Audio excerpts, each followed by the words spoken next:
Good morning. ಹೇಗಿದ್ದೀರಾ? ಎಲ್ಲ ಚೆನ್ನಾಗಿದ್ದೀರಾ ಅಂತ ಅಂದ್ಕೊಂಡಿದ್ದೀನಿ. ನಾನು ಕೂಡ ಚೆನ್ನಾಗಿದ್ದೀನಿ. ಎಲ್ಲ ಕೆಲಸಗಳನ್ನು ಮುಗಿಸಿ ಇವಾಗ ತಿಂಡಿ ಮಾಡೋಣ ಅಂತ ಬಂದಿದ್ದೀನಿ. ಇವತ್ತು ಇಡ್ಲಿ ಹಿಟ್ಟನ್ನು ಇಟ್ಟಿದ್ದೀನಿ. ಅದಕ್ಕೆ ಸಾಂಬಾರ್ ರೆಸಿಪಿನ ನಾನು ಮಾಡೋದನ್ನು ತೋರಿಸಿಲ್ಲ. ಅರ್ಜೆಂಟಿಗೆ ಮಾಡ್ಕೊಂಡು ಬಿಡ್ತಾಯಿದ್ದೆ.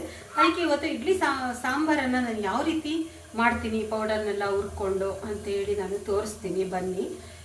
ಯಾರೆಲ್ಲ ಹೊಸದಾಗಿ ನನ್ನ ಚಾನಲನ್ನು ನೋಡ್ತಾ ಇದ್ದೀರಾ, ಸಬ್ಸ್ಕ್ರೈಬ್ ಮಾಡ್ಕೊಳ್ಳಿ ನಮ್ಮ ಚಾನಲ್ನ, ಹಾಗೂ ಲೈಕ್ ಮಾಡಿ ಮತ್ತು ಶೇರ್ ಮಾಡಿ ಮತ್ತು ಕಮೆಂಟ್ ಮಾಡಿ ಹಾಗೂ ಸಪೋರ್ಟ್ ಮಾಡಿ.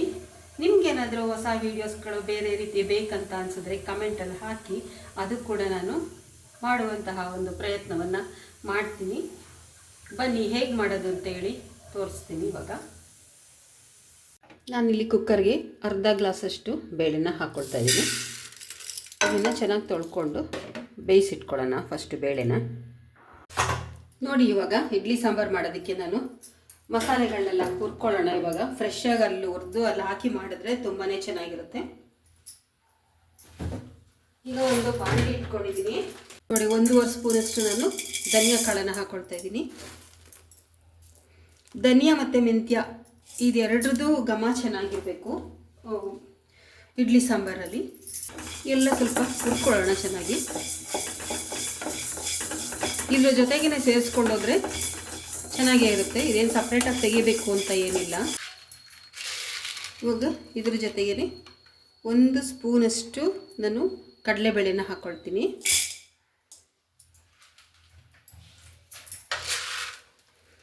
ಒಂದು ಸ್ಪೂನಷ್ಟು ಉದ್ದಿನಬೇಳೆನ ಹಾಕ್ಕೊಳ್ತೀನಿ.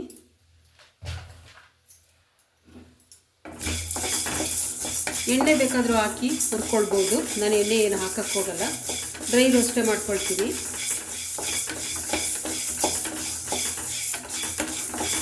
ಸ್ವಲ್ಪ ಹಸಿ ವಾಸನೆ ಎಲ್ಲ ಹೋಗಿ ಘಮ ಬರೋವರೆಗೂ ಹುರ್ಕೊಳ್ಳೋಣ. ಕಪ್ಪಗಾಗಬಾರ್ದು ಅಷ್ಟೇ. ಮೆಣಸಿನಕಾಳನ್ನು ಹಾಕ್ಕೊಳ್ತೀನಿ. 1 ಸ್ಪೂನಷ್ಟೇ ಹಾಕ್ಕೊಂಡಿದ್ದೀನಿ, ಏನಾಗಲ್ಲ, ಚೆನ್ನಾಗಿರುತ್ತೆ. ನೋಡಿ, 1 ಸ್ಪೂನಷ್ಟು ಜೀರಿಗೆ ಕೂಡ ಹಾಕ್ಕೊಂಡಿದ್ದೀನಿ. ಕಡಲೆಬೇಳೆ ಉದ್ದಿನಬೇಳೆ ಎಲ್ಲ 1 ಸ್ಪೂನ್ ಹಾಕಿ, ಧನಿಯಾ ಮಾತ್ರ 1.5 ಸ್ಪೂನ್ ನೀರು ಹಾಕ್ಕೊಳ್ಳಿ. ಆವಾಗ ಕರೆಕ್ಟಾಗಿ ಅಳತೆ ಸಿಗುತ್ತೆ. ಇದು ಒಂದು ಟೈಮಿಗೆ ಮಾಡಿಕೊಂಡ್ರೆ ಸಾಕು. ಫ್ರೀ ಟೈಮಲ್ಲಿ ಇದನ್ನೆಲ್ಲ ಪೌಡ್ರ್ ಮಾಡಿ ರೆಡಿ ಎತ್ತಿಟ್ಕೊಂಡ್ಬಿಟ್ರೆ ಬೇಕು ಅಂದಾಗ ಸಾಂಬಾರನ್ನು ಮಾಡ್ಕೊಂಬಿಡ್ಬೋದು. ಗಮ್ಮಂತ ಇದೆ. ಉರಿ ಮಾತ್ರ ತುಂಬ ಸಿಮ್ಮಲ್ಲಿ ಇಟ್ಕೊಂಡಿದ್ದೀನಿ. ನೋಡಿ, ಸ್ವಲ್ಪ ಖಾರ ಮೆಣಸಿನ್ಕಾಯಿ ಹಾಕ್ಕೊಳ್ತಾ ಇದ್ದೀನಿ. ಇದು ತುಂಬಾ ಖಾರ ಇದೆ, ಇಷ್ಟು ಜಾಸ್ತಿ ಆಗಿಬಿಡುತ್ತೆ. ಮತ್ತು ಬ್ಯಾಡಗಿ ಮೆಣಸಿನ್ಕಾಯಿ ಹಾಕ್ಕೊಳ್ತಾ ಇದ್ದೀನಿ. ಒಂದು 6 ಇದೆ. ಇದೇನು ಖಾರ ಬರಲ್ಲ. ಖಾರಕ್ಕೆ ಒಂದು 4 ಹಾಕ್ಕೊಂಡಿದ್ದೀನಿ, ಸಾಕು. ಇದನ್ನು ಇವಾಗೆಲ್ಲ ಜೊತೆಯಲ್ಲಿ ನಾನು ಹುರಿದು ರೆಡಿ ಮಾಡ್ಕೊಳ್ತೀನಿ. ನೋಡಿ, ಎಣ್ಣೆಲಿ ಕೂಡ ಹುರ್ಕೊಳ್ಬೋದು, ಏನಾಗಲ್ಲ, ಇನ್ನೂ ಗಮ್ಮಂತ ಇರುತ್ತೆ. ಇವಾಗ ಒಂದು ಸ್ವಲ್ಪ ಕರ್ಬೇವಿನ ಸೊಪ್ಪು ಕೂಡ ಹಾಕೊಳ್ಳೋಣ. ಇಷ್ಟು ಕರ್ಬೇವಿನ ಸೊಪ್ಪನ್ನು ಹಾಕ್ಕೊಳ್ತೀನಿ.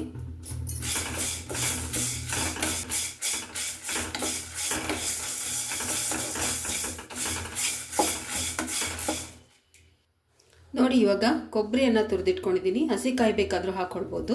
ಕೊಬ್ಬರಿ ಹಾಕಿದ್ರೆ ಕೂಡ ಬೇರೆ ಥರನೇ ಒಂದು ಟೇಸ್ಟ್ ಕೊಡುತ್ತೆ. ನಾನು ಕೊಬ್ಬರಿ ಹಾಕ್ಕೊಳ್ತೀನಿ. ಅಮ್ಮ ಕೊಬ್ಬರಿನೇ ಹಾಕ್ತಾರೆ. ಅಮ್ಮನ ಮನೇಲಿ ಯಾವಾಗಲೂ ಸ್ಟಾಕ್ ಇಟ್ಕೊಂಡಿರ್ತಾರೆ ಇಡ್ಲಿ ಸಾಂಬಾರು ಪೌಡರ್ನ. ನಾನು ಸಾಮಾನ್ಯವಾಗಿ ಸ್ಟಾಕ್ ಇಟ್ಕೊಳ್ಳಲ್ಲ. ಇಡ್ಲಿ ಸಾಂಬಾರು ಪೌಡರ್ ಮಾತ್ರ ಅಲ್ಲಿ ಮಾಡಿಕೊಂಡೆ ಅಲ್ಲಿ ಮಾಡಿಬಿಡ್ತೀನಿ. ನೋಡಿ, ಮೆಣಸಿನ್ಕಾಯಿ ಎಲ್ಲ ಬಿಸಿ ಆಗಿದೆ,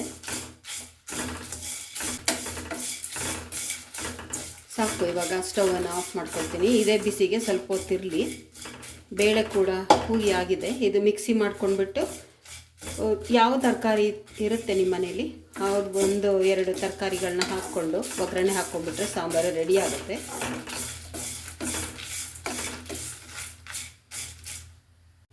ಇವಾಗ ಇದಕ್ಕೆ ಒಂದು ಚೂರು ಚಕ್ಕೆಯನ್ನು ಹಾಕ್ಕೊಳ್ತೀನಿ. ಜಾಸ್ತಿ ಹಾಕೋದು ಬೇಡ, ಒಂದು ಚೂರು ಹಾಕಿದ್ರೆ ಸಾಕು.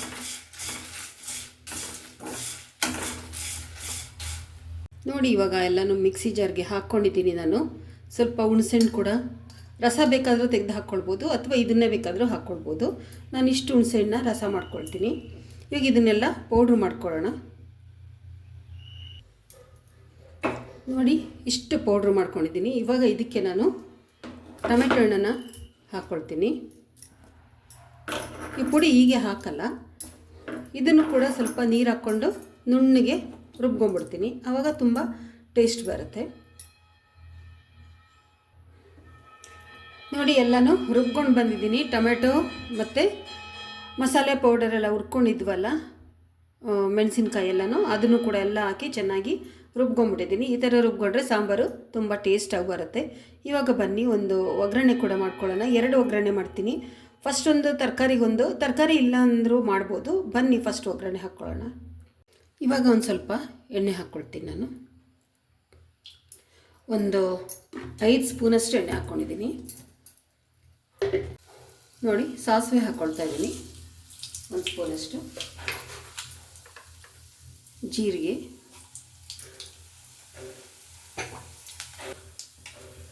ಈಗ ಒಂದು ಸ್ವಲ್ಪ ಈರುಳ್ಳಿ ಹಾಕ್ಕೊಳ್ಳೋಣ.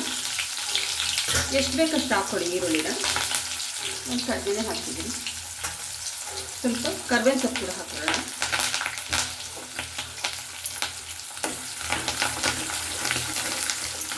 ಇನ್ನು ತುಂಬ ಎಣ್ಣೆ ಒಳಗಡೆ ಮಗ್ಗಬೇಕು, ಫ್ರೈ ಆಗಬೇಕು ಅಂತ ಏನಿಲ್ಲ. ಒಂದು 2 ನಿಮಿಷ ಈ ಥರ ಬಿಸಿ ಮಾಡಿಕೊಂಡ್ರೆ ಸಾಕು.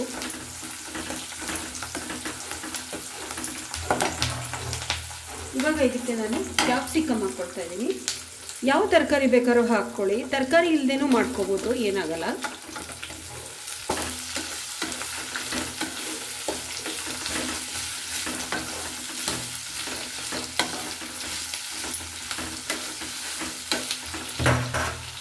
ಇವಾಗ ಇದಕ್ಕೆ ಟೊಮೆಟೊ ಕೂಡ ಹಾಕ್ಕೊಳ್ತೀನಿ.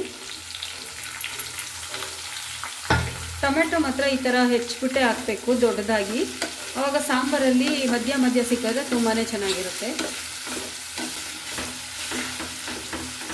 ಹೇಳಿದ್ನಲ್ಲ, ತರಕಾರಿ ಇಲ್ಲದೆ ಕೂಡ ಮಾಡ್ಬೋದು. ನೋಡಿ ಇವಾಗ ರುಬ್ಬಿರೋ ಅಂಥದ್ದನ್ನು ಇದಕ್ಕೆ ಸೇರಿಸ್ಕೊಳ್ತೀನಿ ನಾನು. ಇವಾಗ ಇದು ಎಣ್ಣೆ ಒಳಗಡೆ ಸ್ವಲ್ಪ ಬಿಸಿ ಆಗಬೇಕು.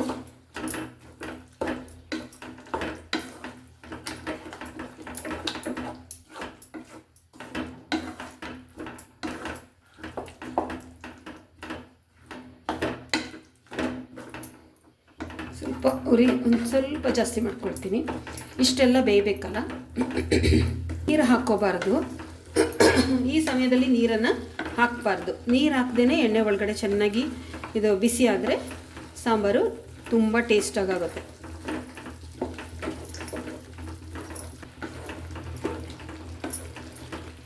ಎಂಟು ಗಂಟೆಗೆಲ್ಲ ಇಡ್ಲಿ ಸಾಂಬಾರು ರೆಡಿ ಆಗಬೇಕು. ಇನ್ನು ಇವಾಗ 7 ಗಂಟೆ. ಎಲ್ಲ ಕೆಲಸಗಳನ್ನ ಮುಗಿಸಿ 7 ಗಂಟೆಗೆ ನಾನು ಅಡುಗೆ ಮನೆಗೆ ಬಂದಿದ್ದೀನಿ. ಇವತ್ತು ಸ್ವಲ್ಪ ಉರಿ ಕಡಿಮೆ ಮಾಡ್ಕೊಂಡಿದ್ದೀನಿ.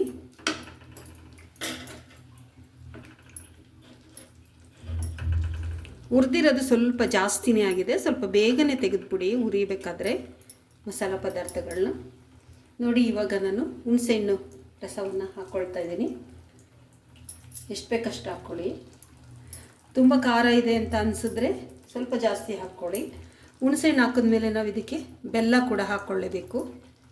ಹುಣಸೆಹಣ್ಣು ಜೀರಿಗೆ ಎಲ್ಲಿ ಹಾಕ್ತಾ ಇರ್ತೀವಿ ಜಾಸ್ತಿ, ಅಲ್ಲಿ ಬೆಲ್ಲನ ಹಾಕ್ಕೊಳ್ಳೇಬೇಕಾಗುತ್ತೆ. ಇವಾಗ ನಾನು ಜಾರನ್ನ ತೊಳೆದಿಟ್ಕೊಂಡಿದ್ನಲ್ಲ, ಆ ನೀರನ್ನು ಕೂಡ ಹಾಕ್ಕೊಳ್ತೀನಿ ಇದಕ್ಕೆ.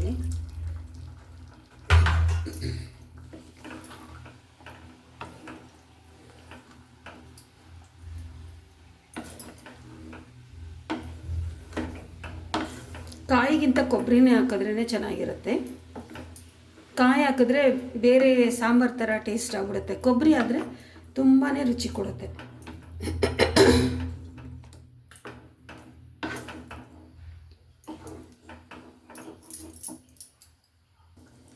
ನೋಡಿ ಬೆಲ್ಲ ಇದರಲ್ಲಿ ಸ್ವಲ್ಪ ತಗೊಂಡು ಹಾಕ್ತೀನಿ ನಾನು.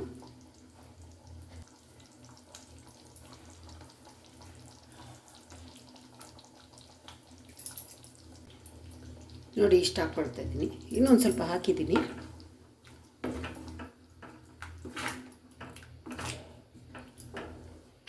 ಬೆಲ್ಲ ಹಾಕಿದ್ರೆ ಚೆನ್ನಾಗಿರುತ್ತೆ. ಇದನ್ನು ಇಡ್ಲಿಗೆ ಅಂತಲೇ ಮಾಡ್ಕೋಬೇಕು ಅಂತ ಏನಿಲ್ಲ, ಅನ್ನ ಊಟ ಮಾಡೋದಕ್ಕೂ ಮಾಡಿಕೊಂಡು ಈ ಥರ ಟೇಸ್ಟಾಗಿ ಮಾಡಿಕೊಂಡು ಊಟ ಮಾಡ್ಬೋದು.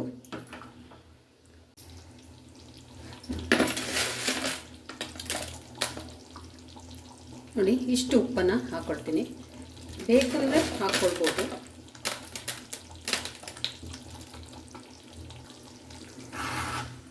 ಈಗ ಉಪ್ಪು ಹಾಕಿದ್ಮೇಲೆ ಒಂದು ಸಲ ಕಲಿಸ್ಕೊಳ್ತೀನಿ.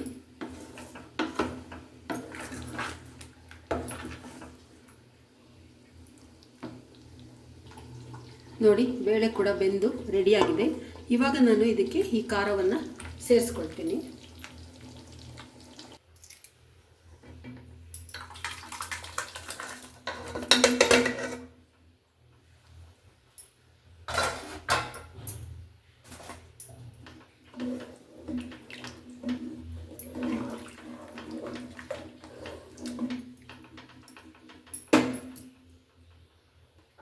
ಈ ಒಗ್ಗರಣೆ ಬಾಣಲಿ ಇತ್ತಲ್ಲ, ಅದಕ್ಕೂ ಕೂಡ ನೀರು ಹಾಕ್ಕೊಂಡು ತೊಳ್ಕೊಂಡು ಮಿಕ್ಸ್ ಮಾಡ್ಕೊಳ್ತಾ ಇದ್ದೀನಿ.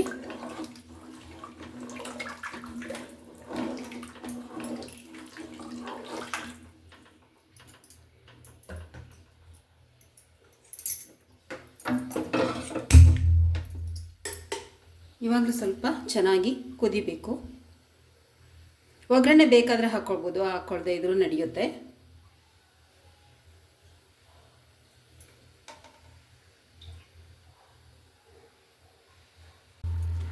ನೋಡಿ ಎಷ್ಟು ಚೆನ್ನಾಗಿ ಕಲರ್ಫುಲ್ಲಾಗಿ ಕಾಣಿಸ್ತಾ ಇದೆ ಅಂತ. ಈಗ ಇದನ್ನು ಒಂದು ವಿಷಲನ್ನು ಕೂಗಿಸ್ಕೊಳ್ತೀನಿ, ಚೆನ್ನಾಗಿ ಅದು ಮಿಕ್ಸ್ ಆಗಲಿ ಅಂತ. ಹಾಕ್ಸ್ಕೊಳ್ತೀನಿ ಬೇರೆ ಒಂದು ಪಾತ್ರೆಗೆ.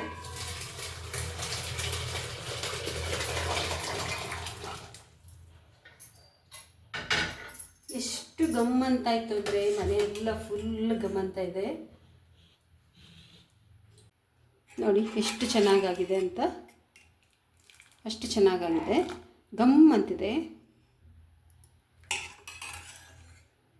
ಇಷ್ಟೇ ತೆಳ್ಳಗಿರಬೇಕು. ಇದು ಆರಿದ್ಮೇಲೆ ಮತ್ತೆ ಸ್ವಲ್ಪ ಗಟ್ಟಿ ಬಂದೇ ಬರುತ್ತೆ, ಯಾವುದೇ ಸಾಂಬಾರಾದರೂ ಅಷ್ಟೇ. ಇವಾಗ ಇಡ್ಲಿ ಹಿಟ್ಟನ್ನು ನೋಡೋಣ ಹೇಗಾಗಿದೆ ಅಂತ. ನೋಡಿ ಎಷ್ಟು ಚೆನ್ನಾಗಿ ಬಂದಿದೆ ಅಂತ. ಪರ್ಫೆಕ್ಟ್ ಆದಂಥ ಒಂದು ಅಳತೆಯಲ್ಲಿ ನಾವು ಇಡ್ಲಿ ಬ್ಯಾಟರನ್ನು ರೆಡಿ ಮಾಡಿಕೊಂಡ್ರೆ ನೋಡಿ ಈ ಥರ ಬರುತ್ತೆ. ಜಾಸ್ತಿ ನೀರು ಹಾಕ್ಕೊಳ್ಳೋದೇನು ಬೇಡ, ಸ್ವಲ್ಪ ನೀರು ಹಾಕ್ಕೊಂಡ್ರೆ ಸಾಕು. ನಾನು ಉಪ್ಪು ಹಾಕಿರಲ್ಲ, ಇವಾಗ ಉಪ್ಪು ಹಾಕ್ಕೊಂಡು ಇಡ್ಲಿನ ಹಾಕ್ಕೊಳ್ತೀನಿ ಇಡ್ಲಿ ಪ್ಲೇಟ್ಗೆಲ್ಲ.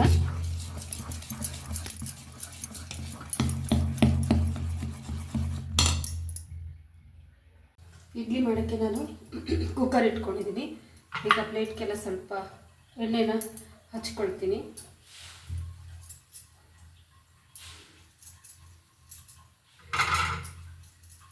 ಇದೇ ಥರ ಎಲ್ಲ ಪ್ಲೇಟ್ಗೂ ಕೂಡ ಎಣ್ಣೆ ಹಚ್ಚಿ ರೆಡಿ ಮಾಡ್ಕೊಳ್ತೀನಿ. ನೋಡಿ ಪ್ಲೇಟೆಲ್ಲ ರೆಡಿ ಮಾಡ್ಕೊಳ್ಳೋ ಅಷ್ಟೊತ್ತಿಗೆ ನೀರು ಕೂಡ ಕಾದಿರಬೇಕು. ನೀರನ್ನ ಕಾಯೋದಕ್ಕೆ ಇಟ್ಟಿದ್ದೀನಿ. ಈಗ ಒಂದೊಂದಾಗಿ ಪ್ಲೇಟನ್ನು ಜೋಡಿಸ್ಕೊಳ್ತೀನಿ.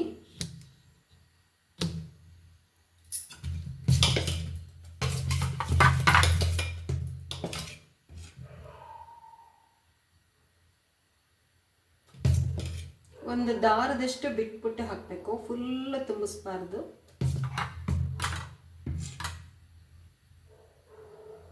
ಬೆಳಿಗ್ಗೆ ಹೊತ್ತು ಇಡ್ಲಿ ದೋಸೆ ಚೆನ್ನಾಗಿರುತ್ತೆ ತಿಂಡಿಗೆ, ಮಕ್ಕಳು ಇಷ್ಟಪಡ್ತಾರೆ.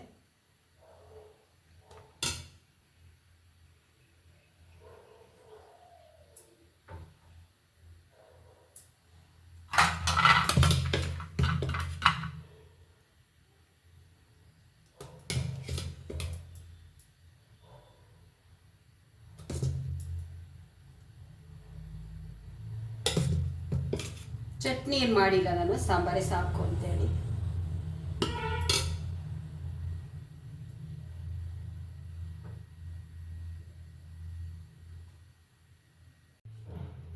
ಇಡ್ಲಿ ನೋಡಿ ರೆಡಿಯಾಗಿದೆ. ಇವಾಗ ತೆಗಿತಾ ಇದ್ದೀನಿ ಇಡ್ಲಿನ.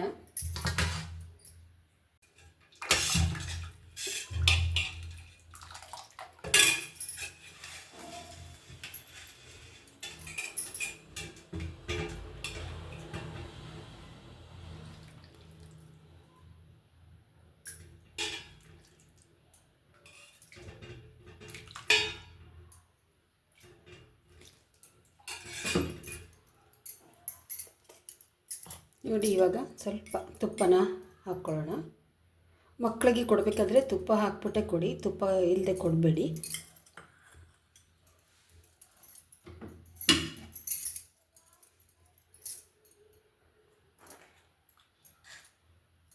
ಎಷ್ಟು ಸ್ಮೂತಾಗಿದೆ ಅಂದರೆ ಅಷ್ಟು ಸ್ಮೂತಾಗಿದೆ.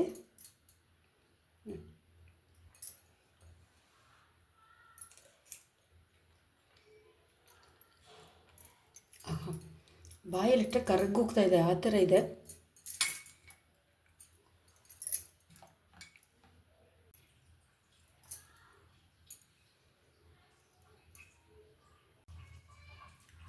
ನೋಡಿದ್ರಲ್ಲ ಇವತ್ತಿನ ಬ್ರೇಕ್ಫಾಸ್ಟು ಇಡ್ಲಿ ಮತ್ತು ಸಾಂಬಾರು ಮಾಡೋದನ್ನು ನಾನು ತೋರಿಸಿರಲಿಲ್ಲ.